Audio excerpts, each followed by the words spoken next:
Alright, ¿están listos para comenzar? Ok, vamos a hacer una carrera porque quiero poder discutir cada punto que yo traigo aquí. No se la voy a hacer largo, pero es bien importante que yo pase a cada uno de los pasos que les quiero dar esta mañana. ¿Está bien? Alright, so con eso dicho, ¿cuántos de ustedes se acuerdan de un show, La Dimensión Desconocida? Levante la mano si se acuerda. Ok, la puedes bajar. Entonces, eso no me lo van a comprender los que veían La Dimensión Desconocida. Alright, so no lo voy a usar, pero les voy a decir qué sucedía. Básicamente, la dimensión desconocida es otro tipo de dimensión en los cuales los seres humanos vivían diferente a la realidad que usted tiene el día de hoy. ¿Me doy a entender? Por ejemplo, esto es nuestra realidad. Aquí estamos en este mismo momento, instante, tiempo, presente. La dimensión desconocida es otra dimensión ¿adentro? La dimensión está adentro de esta dimensión. So, las cosas se hacen bolas porque ¿cuál es la verdadera realidad? Ok, Alan, ¿qué estás diciendo? La razón es esta. Estamos celebrando la Pascua, ¿verdad? Ok. Es bien fácil, pero facilísimo decir, esa es otra Pascua. Especialmente para nosotros los cristianos. Es otro año donde nos recordamos de la cruz, el sacrificio que hizo Jesús. ¿Me entiende? Mi deseo esta mañana es abrir un poquito más y que el Señor sea el que te explique cuál fue la causa por la cual Jesús fue a la cruz. Y tal vez tú digas, bueno, yo ya sé, si no supiera no sería cristiano. Ok, muy bien, pero permítame darle un poquito de más palabra. ¿Ok? ¿Listos? Ok, vamos. All right. Diga conmigo, expiación. Expiación, ok. Ahora escucha esta pregunta. ¿Por qué fue necesario que Jesús muriera por nosotros? Hágase esa pregunta en la mente y contéstela a sí mismo como usted pueda. Go. ¿Por qué fue necesario que Jesús muriera por nosotros? All right. Lo que Jesús hizo, el proceso que Jesús hizo de pagar el precio de cada uno de nosotros en la cruz del Calvario, el proceso se llama expiación. Significa el trabajo de Jesucristo, el trabajo que Jesucristo hizo con su vida y su muerte para darnos salvación. So, básicamente, Jesús yendo a la cruz, el proceso se llama expiación. Eso fue lo que Él hizo por nosotros, por ti y por mí. ¿Ok? Ahora, ¿por qué? ¿Por qué habría de hacer eso Dios Padre mandándonos a su Hijo? ¿Por qué tan sangriento? ¿Cuántos vieron La Pasión de Cristo? Ok, tal vez algunos no la han visto. Buena película. Dice Mel Gibson, que fue el director de la película, que él ni rascó la superficie de la verdad de lo que sufrió Jesucristo por cada uno de nosotros. Lo que usted está viendo es una película, ¿verdad? Pero la realidad de la situación es mucho peor de lo que sucedió en la película. Ok, so vamos. ¿Qué fue la causa que dirigió la venida de Cristo a la tierra y el morir por nuestros pecados? Número 1, aquí les va. El amor y la justicia de Dios. Amor y justicia de Dios van de mano a mano cuando estamos hablando de Dios. Juan 3:16 lo describe mejor. Porque de tal manera amó Dios al mundo que nos ha dado a su... ¿a qué? No, único, unigénito. ¿Para qué? Para que todo aquel que en Él cree no se pierda, mas tenga vida eterna. Ok, muy bien. All right. Mas la justicia de Dios también requería que Jesús muriera. Ok, so vemos el amor del Padre. Dios nos amó tanto que nos dio su Hijo. Pero la justicia de Dios requería que Jesús muriera y que la pena debida a nosotros para que nuestros pecados fueran pagados. ¿Por qué? Porque Dios no nos podía aceptar a nosotros en confraternidad o en relación consigo mismo a menos que la pena fuera pagada. Ok, so, cada persona que está aquí sentada ha cometido pecados, ¿verdad? Cada uno de ustedes, usted sabe quién es. ¿Me doy a entender? Usted sabe desde pequeño las cositas que se quitaba de las tiendas, ¿verdad?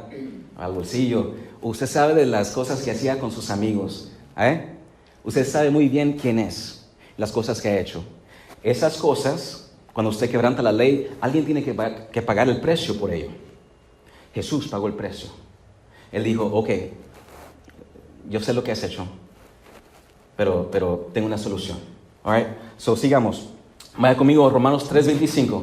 Y me va a disculpar, pero vamos a ir rapidito. Romanos 3:25.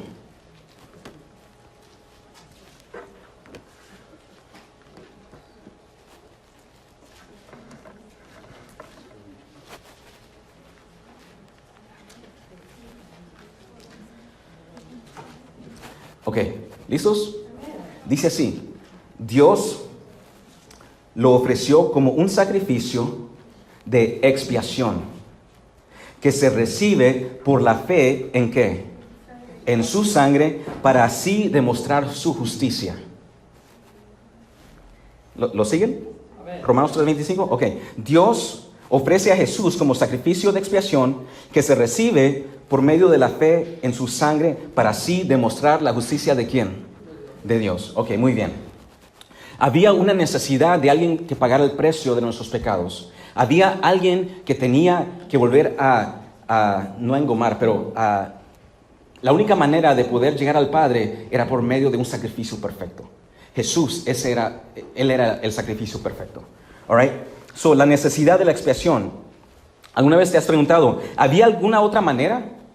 ¿Había una otra manera que Dios podía salvarnos a nosotros, los seres humanos, en vez de Dios enviar a su Hijo para morir en nuestro lugar? Medite, son preguntas para que mediten ellas. ¿Habría otra manera? ¿Cuántos de ustedes darían a su Hijo por los pecados de los demás? Yo estoy seguro que yo no. Por más que me caiga bien, sorry. No. ¿Ok? Número 1, quiero que aprenda eso y quiero que vea eso. Dios no lo tenía que haber hecho.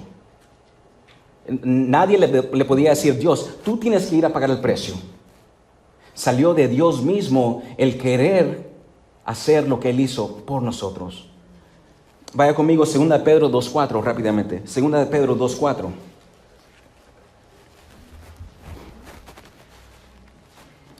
Y la única razón por que los estoy llevando a la Biblia es porque no quiero que lo que yo estoy diciendo se malinterprete, sino que quiero que vayan y vean lo que estoy diciendo. 2 Pedro 2:4. Dice así: Dios no perdonó a los ángeles cuando pecaron, sino que los arrojó al abismo, metiéndolos en tenebrosas cavernas y reservándolos para el juicio. Ok, ahora aquí estamos hablando de demonios. Cuando Dios crea todo, dice la Biblia en el libro de Génesis que todo era perfecto, todo era bueno.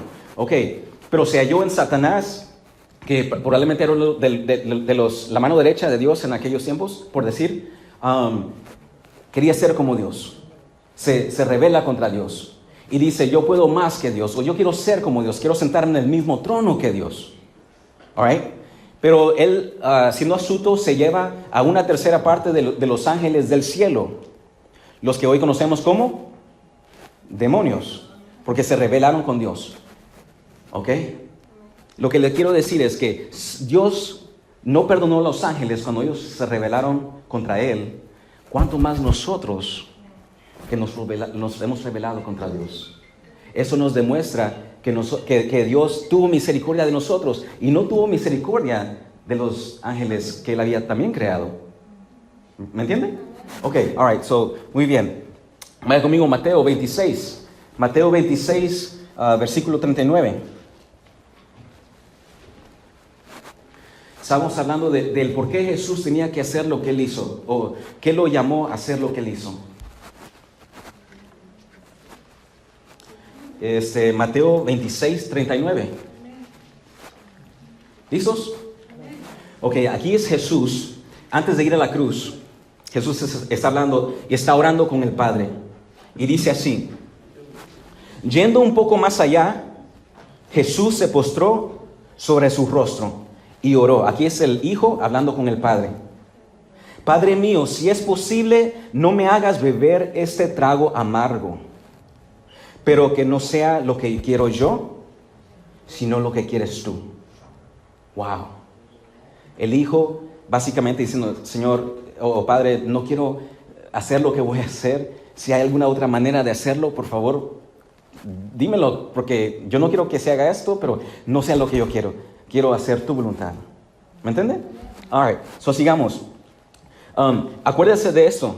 Jesús fue perfecto y siempre hizo la voluntad del Padre. Amén. ¿Podemos? All right, muy bien. All right. Eso nos muestra que no había ninguna otra manera. No había otra manera. Tenía que Jesús que morir por nosotros. Si Él iba a completar el trabajo que el Padre lo había enviado a hacer, y si nosotros íbamos a ser redimidos para con Dios, era necesario que Él muriera en la cruz. No hay otro plan B. ¿Me entiende? Right? Es lo que es. Jesús va a morir y Jesús murió. All right? So, Lucas, vaya conmigo a Lucas, capítulo 24. Lucas, capítulo 24, del 24, versículos 25 y 26.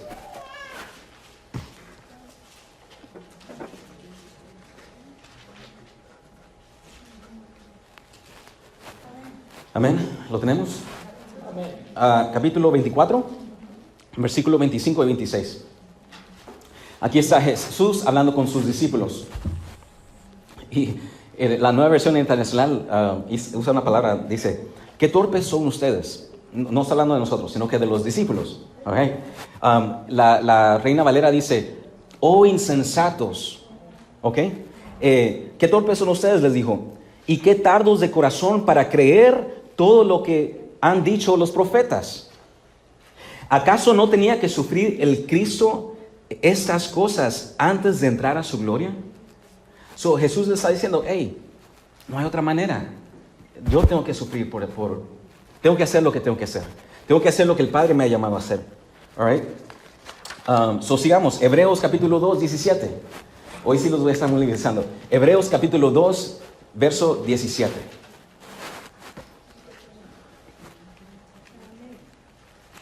Hebreos capítulo 2, 17. Se lo voy a leer rápidamente. Dice, por eso era preciso que en todo se asemejara a sus hermanos.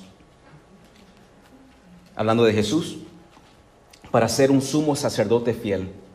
¿Y qué? Misericordioso. Al servicio de Dios, a fin de expiar los pecados del pueblo. Amén. All right. So, nomás quédese conmigo, quédese conmigo. All right. Jesús muere en la cruz. Jesús es sacrificado. Muy bien. Eso paga los pecados de nosotros. Muy bien. All right. Pero todavía falta algo que Jesús tenía que hacer. Ya lo había hecho, pero aquí les va. La justicia de Dios. ¿Me entienden? Okay. So, Jesús paga los precios de nosotros, pero si Cristo solamente hubiera perdonado nuestros pecados, entonces nosotros no merecíamos el cielo. No merecemos estar con Dios. Nuestra culpa sería quitada, pero estaríamos simplemente en la misma posición que Adán y Eva estuvieron en el principio. ¿Me entienden? Amén. All right. So, sígame. La vida de Cristo en obediencia. ¿Se acuerdan cuando Jesús dice que yo cumplí toda la ley? Ok, Jesús la cumplió desde el momento que nace hasta su último respiro. Él cumple la ley. Es perfecta la ley de Dios. Y Jesús es la única persona que la puede cumplir. Y gracias a Dios porque la cumple, porque ahora se apacigua en la justicia de Dios. El sacrificio nos perdona, pero la obediencia de Jesús hacia su Padre nos da la justicia que ninguno de ustedes ni yo podemos vivir. Ok, all right, so síganme ahí. Cristo tuvo que vivir una vida de obediencia perfecta hacia Dios para ganar justificación para nosotros. Él tuvo que obedecer la ley toda su vida entera para nuestro beneficio, para que los méritos de su obediencia perfecta fuesen contados para nosotros. ¿Cuántos dicen amén? Amén. Eso es buena noticia. 1 Corintios 1:30. 1 Corintios 1:30.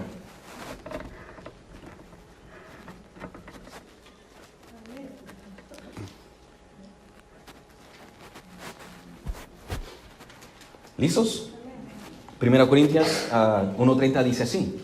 Pero gracias a Él, en otras palabras, gracias a Jesús, ustedes están unidos a Cristo Jesús, a quien Dios ha hecho nuestra sabiduría. Es decir, nuestra justificación, nuestra santificación y redención. Ok, 3 palabras que cada una de ellas tiene un gran peso, no se las voy a explicar todas, pero me gusta la palabra justificación. Otra vez, por la obediencia de Jesús, somos justos delante de Dios. Muy bien. La santificación es un proceso del cristiano. ¿Usted lo sabe? El momento que se viene a Jesús, comienza el Señor a santificarlo, a apartarlo para el ministerio de llevar el evangelio a cada nación, a cada persona, a cada pueblo. ¿Amén? No somos la misma persona que éramos el día de ayer. La gente a nuestro alrededor, cuando usted vino a Cristo, dijo, wow, ¿qué te pasó, bro? Like, hey, ¿te acuerdas de las borracheras que nos dábamos? ¿Te acuerdas de nuestras amistades? ¿Te acuerdas de esas noches? Y usted puede decir, bueno, ya eso ya no es para mí. ¿Me entiende? ¿Me doy a entender? Like, aquello ya quedó en el pasado, hoy yo vivo en Cristo para mi Señor. Ok, so comienza ese proceso de santificación y ese proceso no va a terminar hasta que el Señor lo llame a su presencia. All right, so sígame. Romanos capítulo 5, verso 19.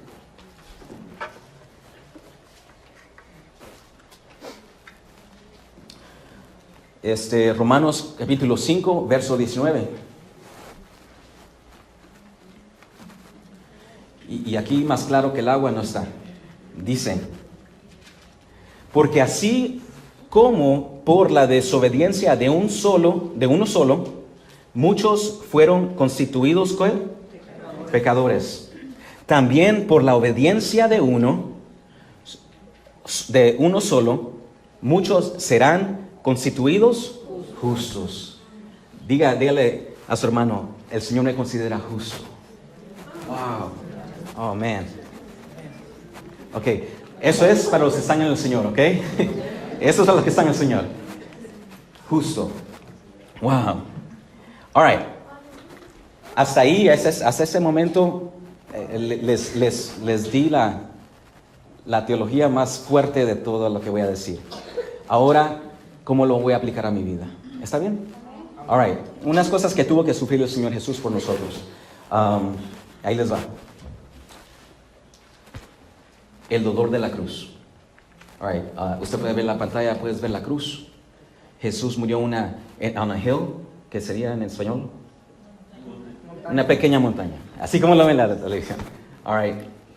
Jesús cargó esa cruz en una loma, lo llevaba sobre sus espaldas. Si me permite leerle algo, Jesús sufrió el dolor y muerte física. Todos nosotros somos seres humanos. Espero que sean seres humanos.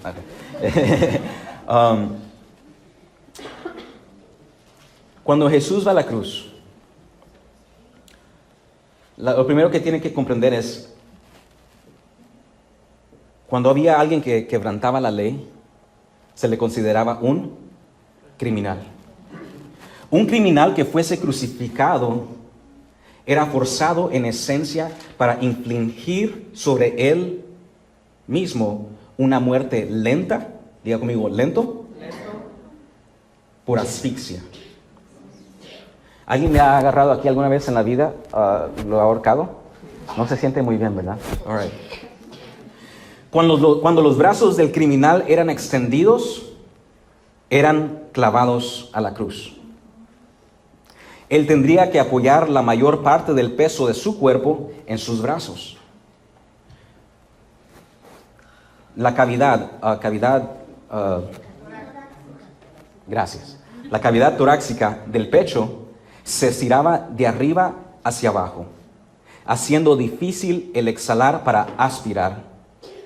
Pero cuando el anhelo de la víctima de aire llegaba a ser intolerable, él tendría que empujarse hacia arriba con sus pies que habían sido clavados. Y era muy doloroso porque requería poner el peso del cuerpo en los clavos de los pies y en doblar los codos, tirando hacia arriba en los clavos, pasando la muñeca. La espalda del criminal que había sido ya abierta repetidas veces. Jesús, usted sabe, 39 latigazos que le dieron en la espalda. Cuando terminaron ya no tenía espalda. La espalda del criminal que había sido abierta repetidas veces por varias torturas rasparía contra la cruz de madera con cada aliento que él tomaba.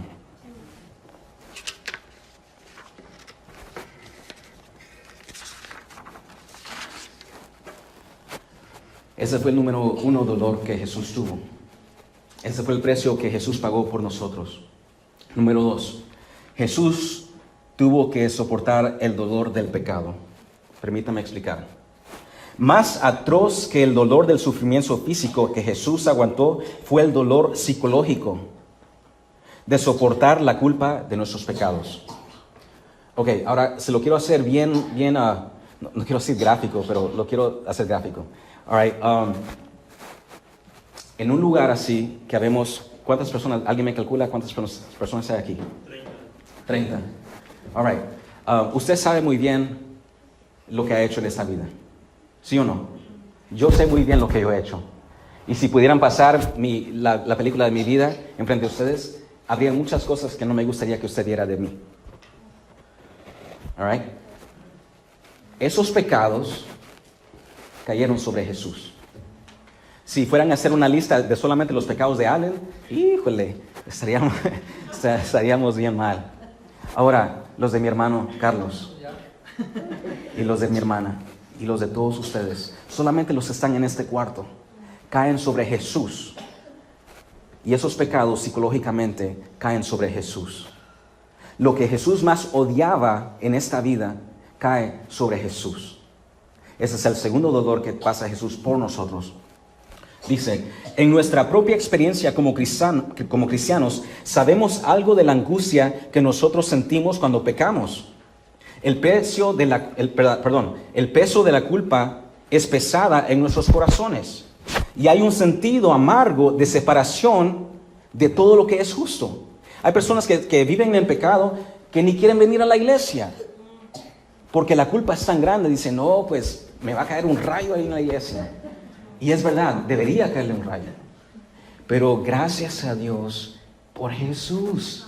Y esa es la razón porque debería estar aquí en la presencia de Dios, buscando la misericordia de Dios. No hay ni uno que sea perfecto. Amén. All right. Ok, muy bien, estamos bien. All right. Ahora Jesús fue perfectamente santo. Él era un santo en todo sentido de la palabra. Él odia el pecado completamente. El pensamiento del mal de pecado contradice todo lo que es Jesús en su carácter. Todavía, conforme al Padre y el amor para nosotros, Jesús tomó los pecados de todas las personas que serían salvos, tomándose todo el mal contra su alma revelada. Hay algo que crea una repulsión en el cuerpo de Jesús al ir a la cruz. Todo lo que él más odia fue profundamente y completamente echado sobre él. Wow. All right, como si la cruz no fuera suficiente, los pecados caen sobre Jesús. Y vamos a ir quiero que vea cada uno de estos versos. Isaías 53, capítulo 53, verso 6.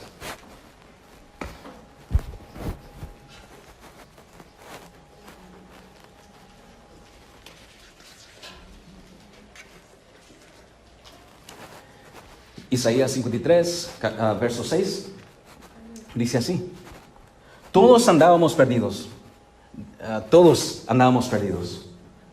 como ovejas. Cada uno seguía ¿qué?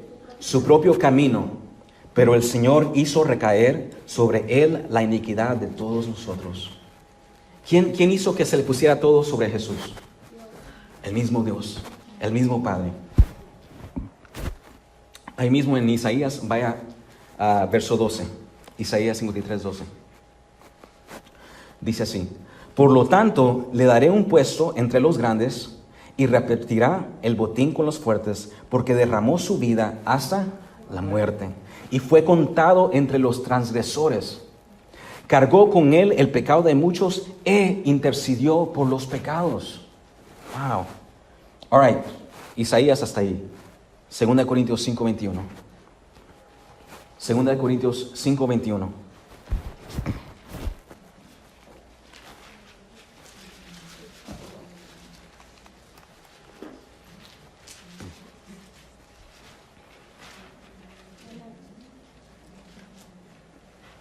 ¿Listos?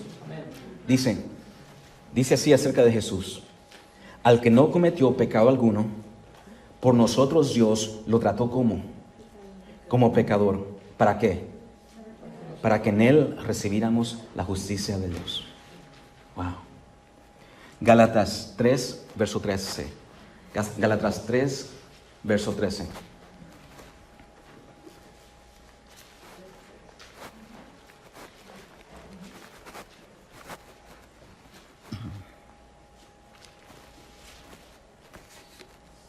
¿Lo tenemos? Dice así acerca de Jesús: Cristo nos rescató de la maldición de la ley, al hacerse ¿qué? Maldición por nosotros, pues escrito está: maldito todo el que es colgado de un madero. Básicamente, si puede ver la pantalla, ve la cruz. El hombre que se montó en esa cruz fue maldito por causa de nosotros. La maldición cayó sobre Jesús. All right. Primera de Pedro, capítulo 2, verso 24.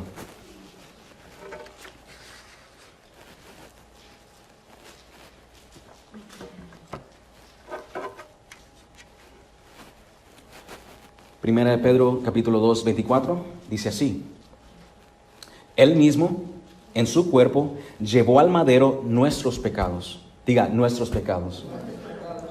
¿Para qué?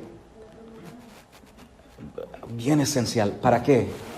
Para que nosotros muramos al pecado y vivamos, ¿por qué? Por la justicia. Por sus heridas ustedes han sido sanados. Eso lo declara el Señor, no lo está diciendo nadie más que el Señor. All right?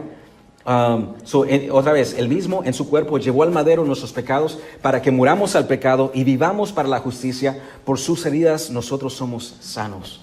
Wow. All right. El dolor, yo creo que tal vez hasta el dolor más grande que Jesús sufrió en la cruz es el abandono de sus amigos. All right. El abandono. El dolor físico de la crucifixión y el dolor de tomar el mal absoluto por nuestros pecados fue un gran agravio para Jesús. Y Él encaró todo esto a solas. Muchas veces nosotros como cristianos pasamos pasando por pruebas. ¿Alguien se ha sentido solo? ¿Sí? La verdad es que no estamos solos, tenemos a Dios que está con nosotros. Pero también tenemos hermanos en Cristo que oran por nosotros y que verdaderamente están interesados por lo que tú estás pasando. ¿Me entiende? Por amor. Ok, hermano Carlos, yo le amo. Ok, brother, ¿qué necesita? Ahí estamos. Debería ser así. Muchas veces no lo es, pero debería ser. Básicamente Jesús hace 12 amigos. Y yo voy a decir amigos porque eran sus amigos. Eran sus discípulos, pero yo estoy seguro que Jesús chisteaba con ellos. ¿Quién no se echa un chiste con sus amigos? All right. How do you say trust? Tal vez hasta Jesús tenía confianza con sus amigos. ¿Quién no tiene confianza de sus amigos? Ok, all right. Jesús se llevaba muy bien con ellos. Jesús les predica a las multitudes. Los discípulos hacían todo lo que Jesús les pedía. Veían los milagros de Jesús y todo eso. Y ya cuando Jesús sabía que iba a llegar la hora de él, de morir, mira a los 12 discípulos. Y Él sabe muy bien que cada uno de ellos lo va a dejar solo. Wow. ¿Cómo se sentiría usted? Si nosotros como seres humanos, cuando un amigo nos da la espalda, nos traiciona, ¿cómo se ha de haber sentido Jesús? ¿Me entienden? Me gusta el versículo que dice: aun cuando nosotros éramos pecadores, Jesús vino a morir por nosotros. A pesar de que me dieron la espalda, a pesar de, Jesús hizo lo que hizo por amor a nosotros. Man, eso es grande, man. Inmenso. Dice, no sufre el abandono de sus amigos. Marcos 14, versículo 34.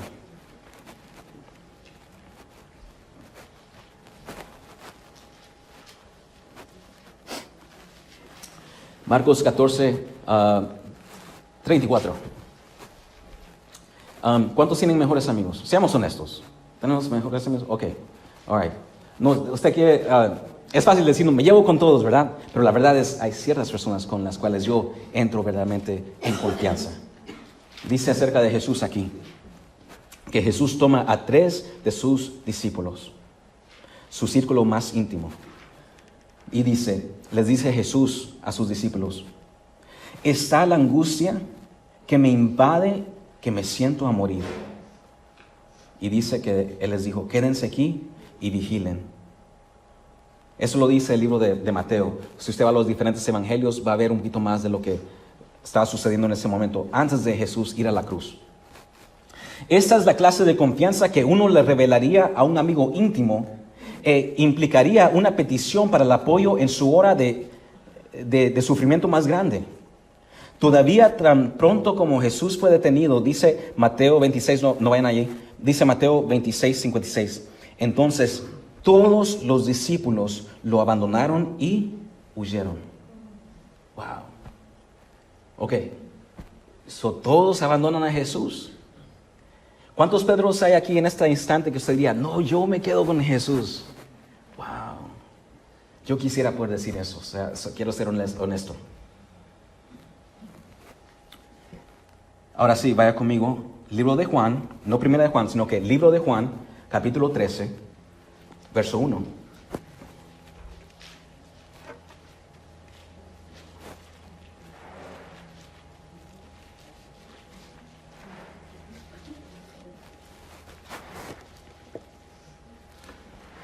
Y si me permite, 10 minutos más y vamos a terminar, ¿ok?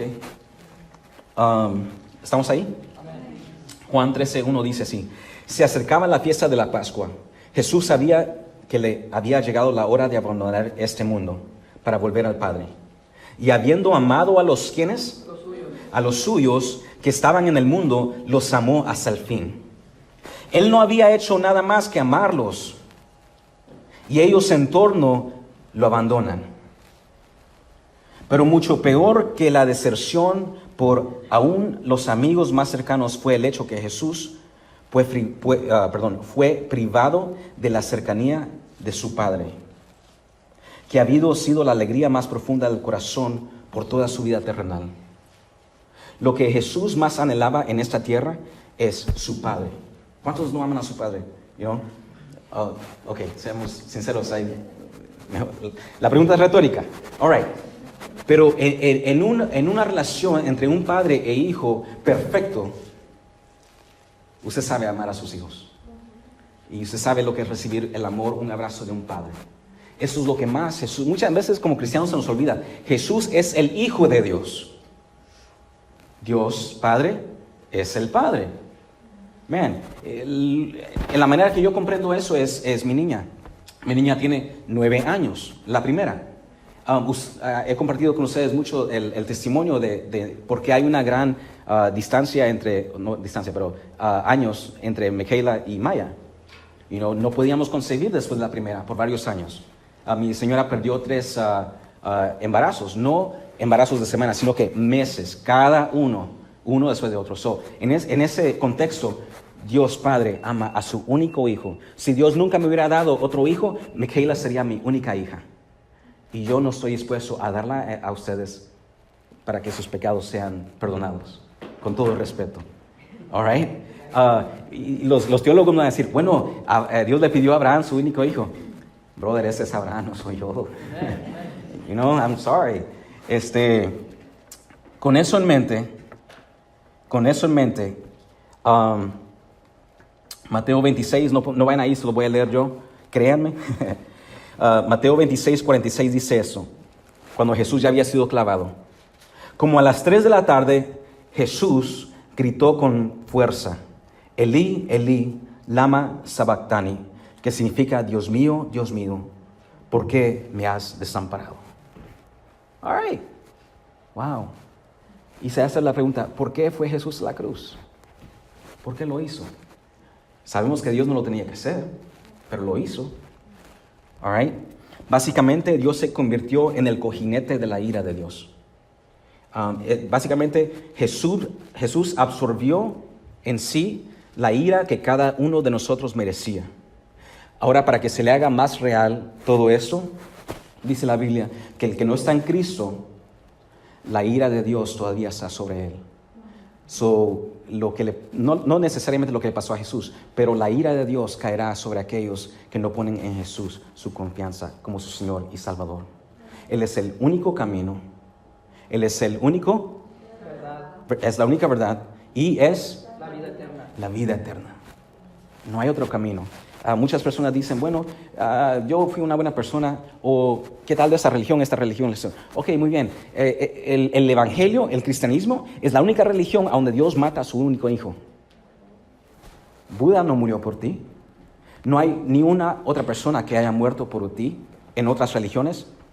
No se trata de yo hacer lo mejor que yo pueda y tal vez Dios me va a dejar entrar.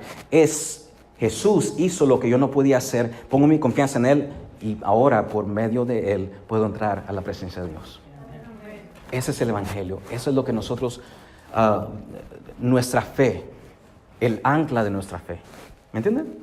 All right, so para terminar, ahora sí, voy a pedirles que se pongan de pie. ¿Tiene su Biblia? Vaya conmigo, Salmo 22.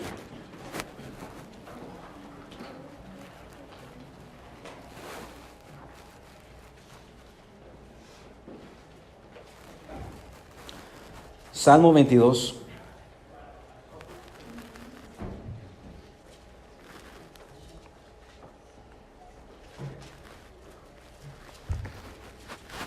¿Lo tenemos todo? Si tiene su teléfono, búsquelo en teléfono, pero quiero que todos veamos esto.